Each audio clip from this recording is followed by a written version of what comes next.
The Ron Van Dam Show is not for everyone. For example, today's show is only for people whose last names begin with a vowel and who were born in the Pacific Northwest. Please consult your Ron Van Dam listener's guide to find out when it's your turn to listen to The Ron Van Dam Show on New England Broadcasting. I think it's your turn. Ron Van Dam is an experienced talk show host. Do not attempt to try this at home. Good morning, good afternoon, good evening, good night. It's the Ron Van Dam Show. Thank you very much. Hold on tight, things can get a bit weird, if you like that sort of thing. Hey, welcome to the program. It is the Ron Van Dam Show. Thanks for being here. How are you? That's nice to hear. You look wonderful. So do I. Everybody's happy. Good, fine.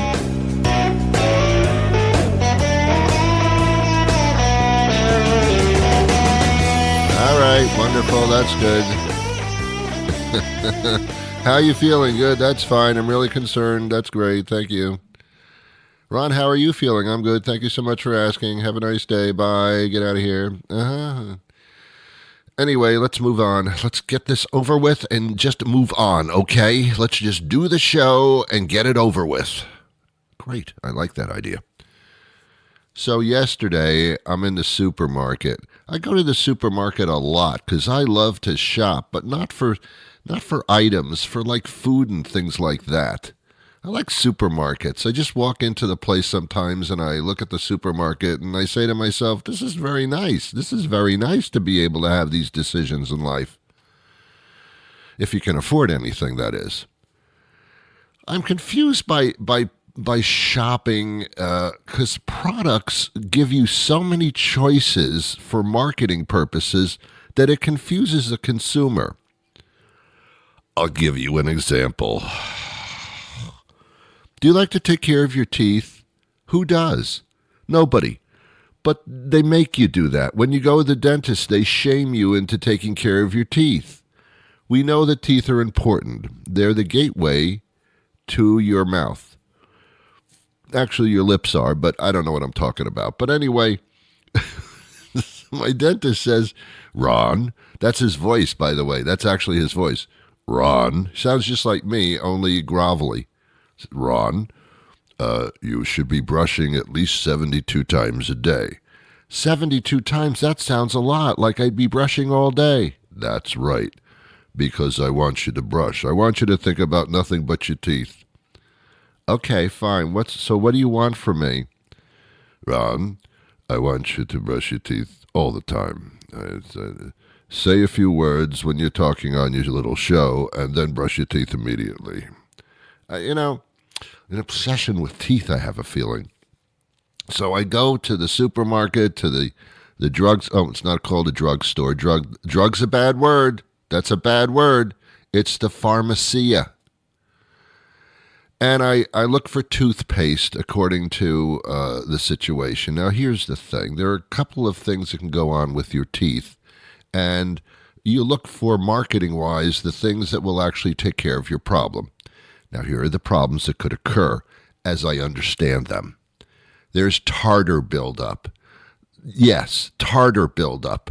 I don't know what tartar is. I think it's that little crap that's between your teeth and your gums, and maybe it's on your teeth. I don't know what tartar is. I know tartar sauce. When I have fish, I put some tartar sauce on the fish. And are you telling me that tartar sauce is made up of that stuff that's stuck between your teeth? Well, that's tartar, but yet I'm using tartar sauce on my fish. Put two and two together, you get tartar sauce. That's disgusting. Why would I want to put sauce on my fish that came from my mouth? I'm trying to get rid of tartar, and yet I'm putting it in a sauce and putting it on fish. Now, you're saying to me, Ron, the tartar sauce that you put on fish is different than the tartar that's between your teeth. Or is it? Someone's making a lot of money collecting people's tartar from their teeth and turning it into a lovely, tasty sauce. I don't get it, and neither do you. And why tartar? tartar. It's tartar sauce. Sounds like a little 2-year-old kid. I want tartar. Tartar. Tartar. So you're supposed to get rid of the tartar so that they can make sauce. So that's one concern. Then there's the anti-cavity stuff. You don't want cavities. No. When you get a cavity, it has to be filled, and the dentist first has to bring in the oil rig equipment and start drilling in your mouth. Set up the construction cones, those orange cones. They put them in your mouth, and they put cotton in your mouth. That's not really so to absorb anything. It's just to shut you up while they do this. And they bring in the crews, and they wear hard hats and the construction jackhammers, and they go into your teeth. It's not a pretty sight. And sometimes they have to inject various painkillers into your gums. It's just a horrible thing. You have to call DigSafe to make sure you're not going to hit any power lines. It's a lot of drilling going on, and it's not a pretty thing. So you don't want cavities. So you want anti-cavity. Okay, let's see what we got so far. We don't want tartar. Got to get rid of that tartar. You don't want to get cavities. Oh no, you want the anti-cavity stuff. All right, what else is going on? Oh, the gums. We have to protect the gums. The gums are the things, they can get infective. You can get gingivitis. I don't know what that means, but it's horrible. Something happens to the gums. That's all I know. There's a lot of gum going on. You got to protect your gums. Now, I chew gum, figuring that's going to protect my gums. Chewing gum. I have gums. So there's a lot of gum work going on. I don't think chewing gum has anything to do with your gums. Let's call it something different. Ugh. It's so confusing, isn't it? So you got to take care of your gums. You don't want gingivitis. You don't know what it is, but you know you don't want it. Ron, would you like some gingivitis? Sounds tasty. No, you don't want that. Is gingivitis, does this have ginger in it? Because I know ginger's good for you. No, it sounds like it, but it's not that. Don't even go there. That sounds stupid. All right. You know what else? What you do with the teeth? You want them white. You got white. You don't want yellow teeth. People don't want that. Yellow means caution. Get away from my teeth. You don't want that. You don't want yellow teeth. Yellow teeth, no. You want something that'll whiten your teeth. We like white. White's clean and it's beautiful and people love the white. So you want white teeth. You want fluoride. You don't want fluoride. I don't know what you want anymore. But that's not the end of it. Oh, no, that's not the end of it. No. You don't want bad breath. Uh-oh, that's the worst of all. When your teeth start degrading and your gums are going bad and then you start smelling a lot. And you can't talk to people because it wafts. Bad breath is like sticking your armpits into somebody's face. It's not good. Okay. So what do I do when I go to the store and I will need some toothpaste because I'm supposed to brush continually without stopping? So what do I do?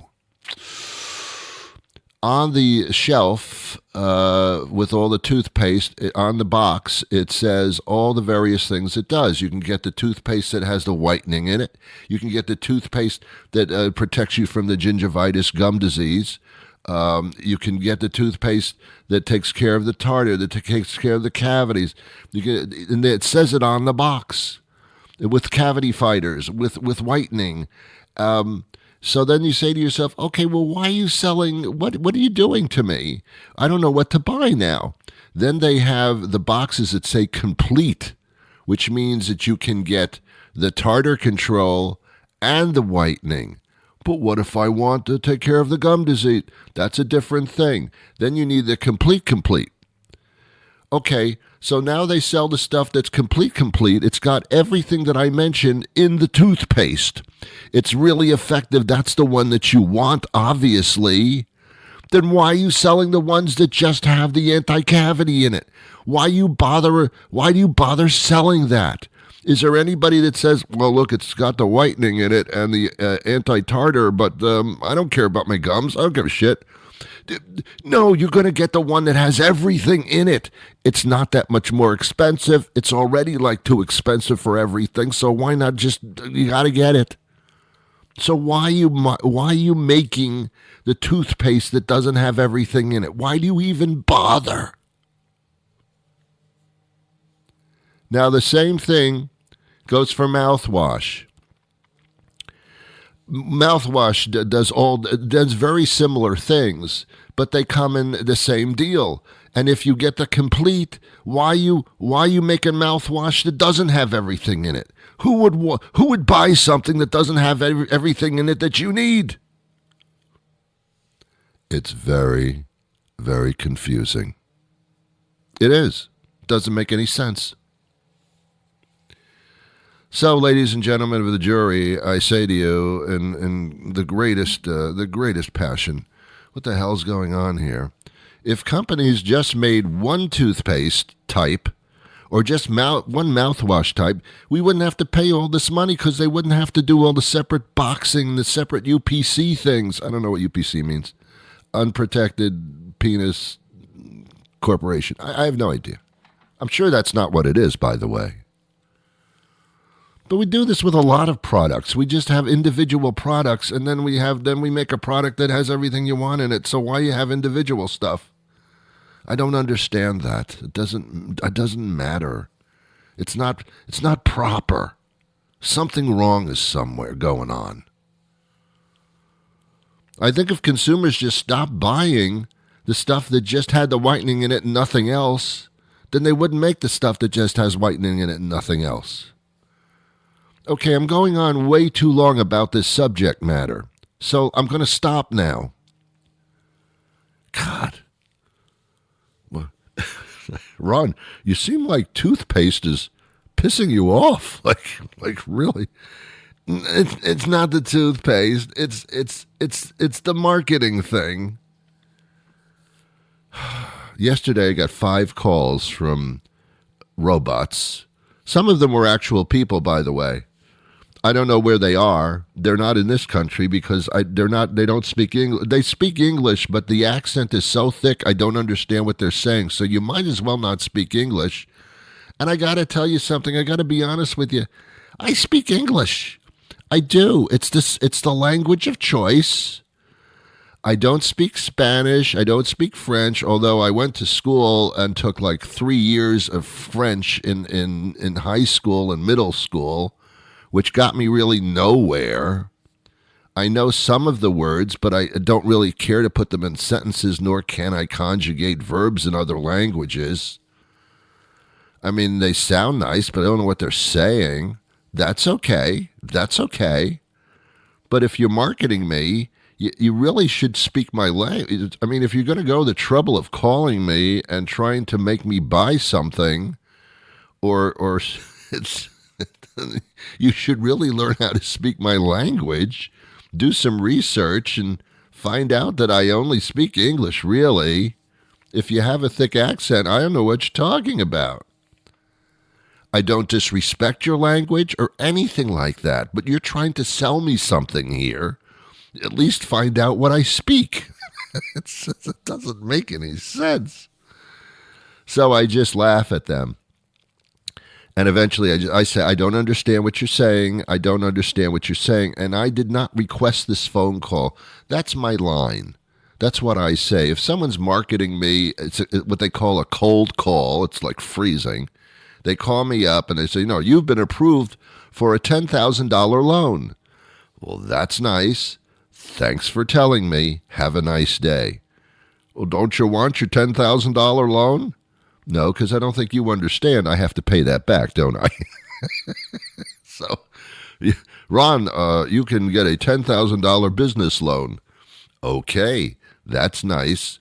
What do you want for me to do? Well, do you want it? No, I don't want it. I didn't ask for it. What the hell do I want that for?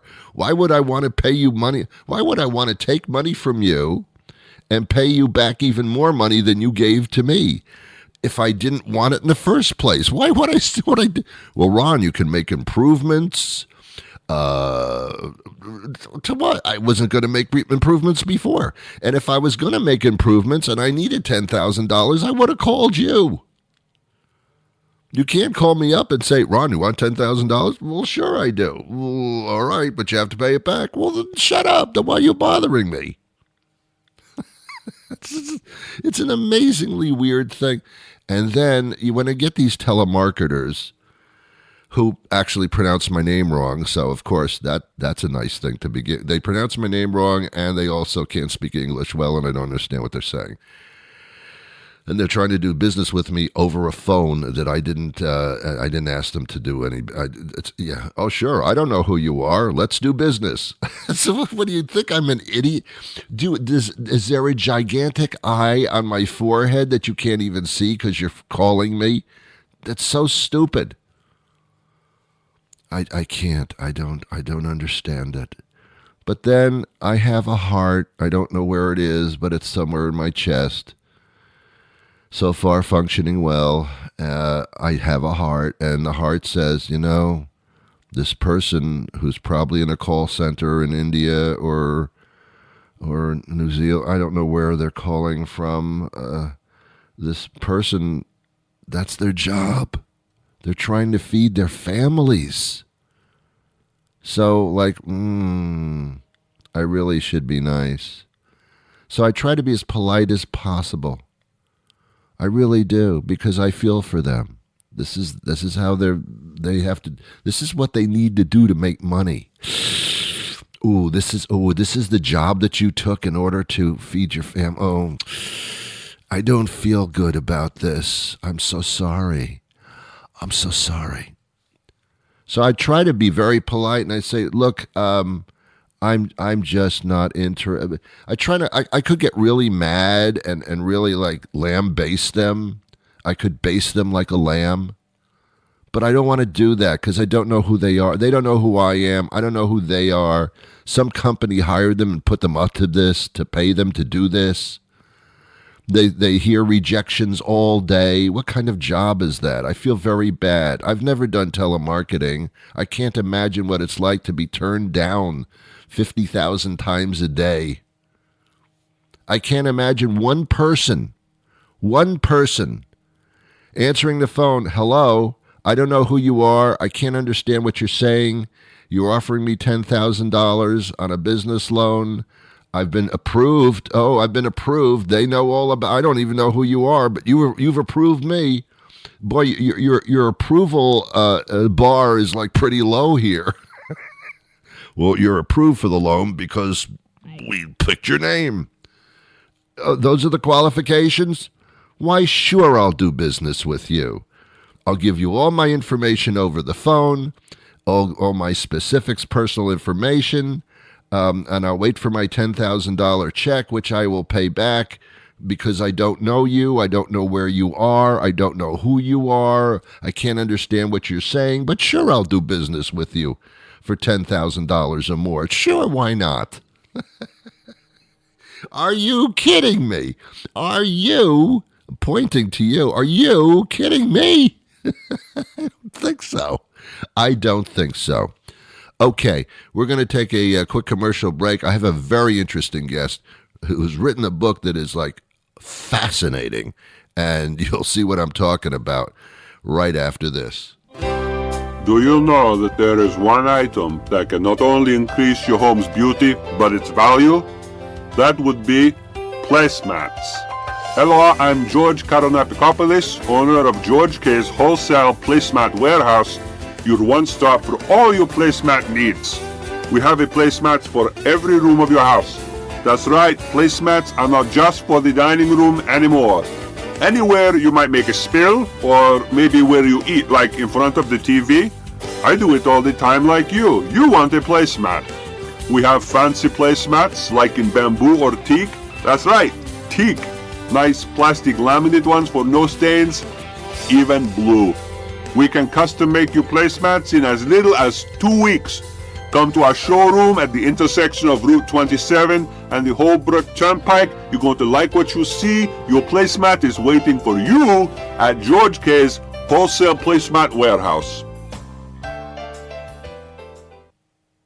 Ken Heckenlively joins us now. He's a New York Times bestseller, and he's an author, and he's with us today with a book that I think you're going to be quite interested in. Simply by description, it's something I want to read. Thanks for being with us, Ken. Thanks so much for having me, Ron. You've been doing this for a while, this book writing thing. Yeah, so this is my 22nd book. Wow. Normally I'm doing nonfiction books. I specialize in telling the stories of whistleblowers, whether that's from Google, Facebook, CNN, or behind the scenes of the COVID-19 task force. But with this book, I decided to go in a little different direction. It's called This Never Happened, A Call Girl in D.C., and it is a reimagining of the 1970s Watergate scandal through the eyes of a whip-smart call girl who finds herself involved in a political scandal. Well, not the first time call girls were involved with people in the administration. Anyway, even real. That's what really kind of got me is usually with my books, they're dense with references, usually with 300 to 400 references, and because I like to verify the claims that I make in my books. But I kept running across stories which I couldn't quite verify, but just seemed like they had to be told. And so I came up with this literary device of running into somebody who claimed to have been involved and wanted to tell her story. And since I've done ghostwriting before, the literary device is she wanted me to write her story, and then she absconded and but wanted her book published. Well, the Watergate situation was kind of known for the deep throat aspect of it. This sounds like it's deep throat in many different ways, as far as that's concerned. Well, the really interesting thing that happened is in the course of writing my book, Twilight of the Shadow Government, with a former CIA officer, I had to take another look at the Watergate scandal. And what was really interesting to me was to realize that 6 of the 7 burglars were former CIA officers.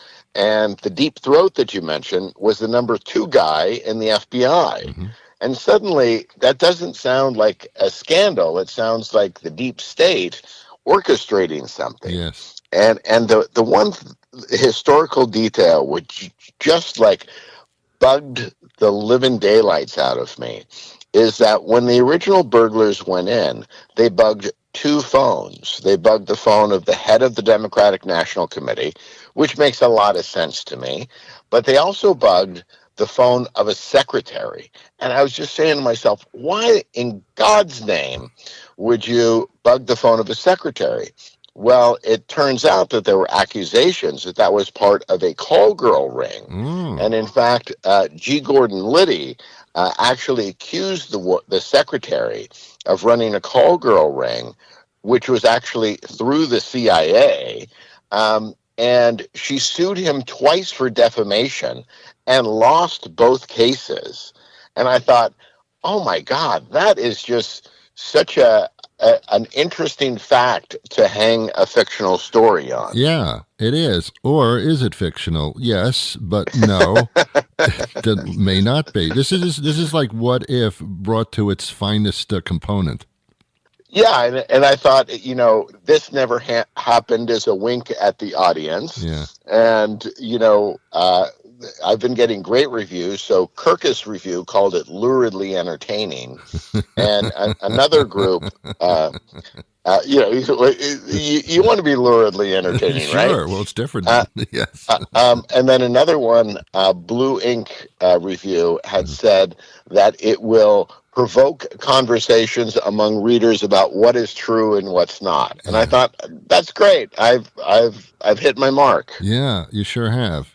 And I assume that in a year or so from now, you'll be able to write another book about something that's more current. That's right. Yes. Well, actually, I've got another book, which is at the publishers now, called Book of Secrets.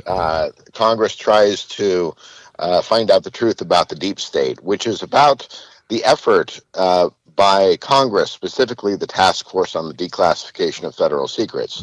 And that goes after the Jeffrey Epstein stuff, UFOs, assassinations. So that'll hopefully be coming out in September or October. Wow. It's interesting how mainstream conspiracies are now that even overtake facts and figures, whereas earlier in our history, that was all just a bunch of crap.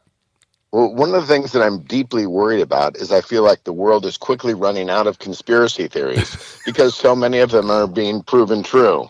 Yeah. Well, I mean, what am I going to do if I don't have a conspiracy theory, Ron? As children's books, I guess. There you go. Always that. Then you have to find an illustrator. It gets really crazy. Yeah. When you sat down and wrote this book, was it one of those things that you already knew what you were going to do? Did it write itself, or did you have to take different turns? No, it really kind of did, and it was. One of my favorite writers is Anne Lamott, and she says that when you write, you don't have to know everything. You just have to know. It's like you're driving on a dark road at night, and can the lights illuminate a couple feet ahead of you? And so I felt like I was doing that, and then suddenly, it really was as if my characters would say, "Okay, now I'm going to do this." Yeah. So I felt like I trusted the process, and I knew that since it is a comedy, that there are rules of comedy, which is, the good guys win. And I thought, as we feel so bludgeoned by bad news and people not winning, I thought, okay, let me tell a story of small-time crooks who go up against big-time crooks. And maybe they win in some fashion. The call girl aspect is very interesting to me because it seems like prostitutes and call girls somehow are at the bottom of everything. It's just like if you have an association, something's wrong somewhere in a bigger sense, and it's a draw. There's no question. And I thought, okay, gee, am I really gonna? After writing 21 books where I'm always on the side of the good guys, now I'm going to write a story from the side of the bad guys. The call girls, mobsters, and spooks. And I thought, oh my God, I'm just going to have so much fun with this one. There's a bestseller right there. No question about that. Wow. Okay, and you're already working on the next, so we can look forward to that. Do you have a website or some way to follow your stuff? Yeah. So my website is www.kenheckenlively.books.com, and I have a daily podcast, Twice as Lively with Ken Heckenlively, which can be found on YouTube and X. Oh, very cool. I will be there, that's for sure. Okay. Let me ask you one more thing that I find quite interesting. 22 books is a lot of books. How long have you been doing this? I've only been publishing for about 12 years. Well, and that's nothing to do with it. I mean, you still wrote 22 books. But I think I went through a really long apprenticeship. Yeah. So I feel like I've got my formula. I mean, I'm one of those people who writes 1,000 or 2,000 words a day. Wow. And if you do that, the books just pile up. I guess they do. Wow, you must have quite a filing system. Yeah. Okay. One more time where people can get more about this book and also your major place to go. The book is available on Amazon and wherever books are sold. And my website is kenheckenlivelybooks.com. My daily podcast is Twice as Lively with Ken Heckenlively on YouTube. Okay, and the book is This Never Happened. This Never Happened, a call girl in D.C. Okay. Actually, the phrase "this never happened" is probably used in Washington quite a bit. That's right. So, apropos. Ken, it's been a pleasure speaking to you. Maybe we'll do this again in the future. Well, that'll do it for me today. I'll be back again with a brand new episode. Thank you to my guest, by the way. That's an incredible book. I'm into that. Anyway, yes, I'll be with you the next time that a weekday rolls around, which could be rather soon. It's possible. You never know. But until that time arrives, I wish you peace.